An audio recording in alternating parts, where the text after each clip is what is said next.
में संक्रमण की स्थिति को देखते हुए और जो आसपास के मार्केट हैं और सड़कों पर भीड़ को देखते हुए जिला प्रशासन के द्वारा यह आदेश जारी किया गया है कि शुक्रवार 10 तारीख से लेकर के एक सप्ताह तक ये सारे जो सरकारी ऑफिसेज हैं, प्राइवेट और कमर्शियल एस्टेब्लिशमेंट हैं, उसमें ज़रूरी और आवश्यक सेवाओं को छोड़ करके शेष को बंद रखा जाएगा।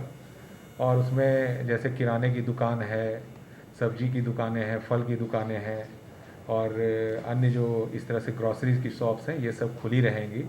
इसी तरह से जो मेडिकल शॉप्स हैं और मेडिकल इक्विपमेंट्स के दुकानें हैं, वह सभी खुली रहेंगी। साथ में जितने प्राइवेट नर्सिंग होम्स हैं, हॉस्पिटल्स हैं, वो सभी खुली रहेंगी। लेकिन सभी तरह के जो इस्टेब्लिशमेंट्स हैं इसके अलावा वो सभी बंद रहेंगी। सरकारी ऑफिसेज में भी जो आवश्यक सेवाओं से संबंधित है, जैसे फायर सेवा से संबंधित है, पुलिस है, डिजास्टर मैनेजमेंट है, इलेक्शन है, ट्रेजरीज हैं, इन सब की सेवा जारी रहेगी। लेकिन अन्य जो ऑफिसेज हैं उनको अभी बंद रखा जाएगा। और इसी तरह से प्राइवेट इस्टेब्लिशमेंट में भी सभी तरह के प्राइवेट इस्टेब्लिशमेंट को कुछ जो आवश्यक हैं उनको छोड़ करके अभी बंद रखा जाएगा। अनलॉक 2 में जो व्यवस्था की गई थी उसी के भांति ट्रांसपोर्ट की व्यवस्था जारी रहेगी। उसी तरह से हवाई यात्रा या रेल यात्रा या पब्लिक ट्रांसपोर्ट से यात्रा पर किसी तरह की रोक नहीं है। लेकिन जैसे ही ये प्राइवेट एस्टेब्लिशमेंट और सरकारी ऑफिसेज बंद की जाएंगी तो काफ़ी सारे जो पैसेंजर्स हैं डेली भ्रमण करते हैं उसमें काफ़ी संख्या में गिरावट होगी और पूरी स्थिति पर जिला प्रशासन के द्वारा नज़र रखा जाएगा। जो सब्जी की दुकानें हैं या फल की दुकानें हैं या मीट मछली की दुकानें हैं उसमें भी काफ़ी भीड़ की स्थिति बनती है। उसको देखते हुए भी उसे प्रातः 6 बजे से 10 बजे तक और संध्या में 4 बजे से 7 बजे तक ही खोले जाने का निर्देश दिया गया है। कहीं भी अनावश्यक भीड़ भाड़ नहीं करें लोग, उसके लिए भी निर्देश दिए गए हैं। और साथ ही पब्लिक प्लेसेज हों या कार्यस्थल हों, उन सभी जगहों पर लोगों को मास्क लगा के ही जाना है। और अन्यथा जिस गाड़ी से अगर किसी ऑटो से या बस से उनके लापरवाही से अगर बिना मास्क के लोग यात्रा कर रहे हैं तो ऐसी गाड़ियों को जब्त करने की भी कार्रवाई की जाएगी।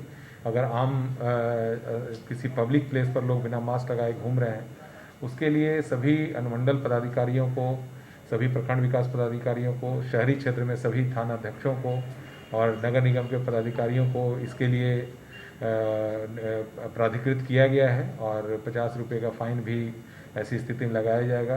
क्योंकि संक्रमण की जो स्थिति बन रही है उसमें बहुत ही ज़रूरी है कि इसके चेन को तोड़ा जाए। और इस अवसर पर यह मैं लोगों से निश्चित रूप से अपील करूँगा कि जो बाहर अनावश्यक रूप से नहीं निकलें और जो सामाजिक दूरी बनाए रखने का निर्देश है उसका पूर्ण रूप से पालन करें। अगर बाहर निकलना बहुत ही आवश्यक हो तो मास्क पहन के निकलें।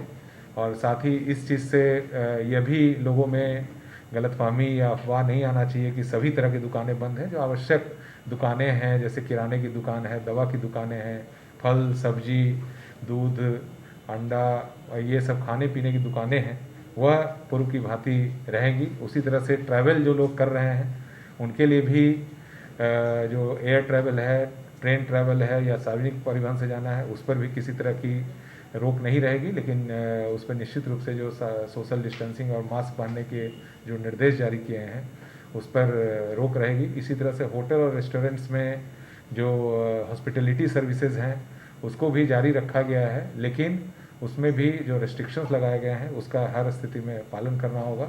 और यहाँ पटना पुलिस के द्वारा भी सभी जगहों पर वाहन चेकिंग के विशेष अभियान भी चलाए जाएंगे।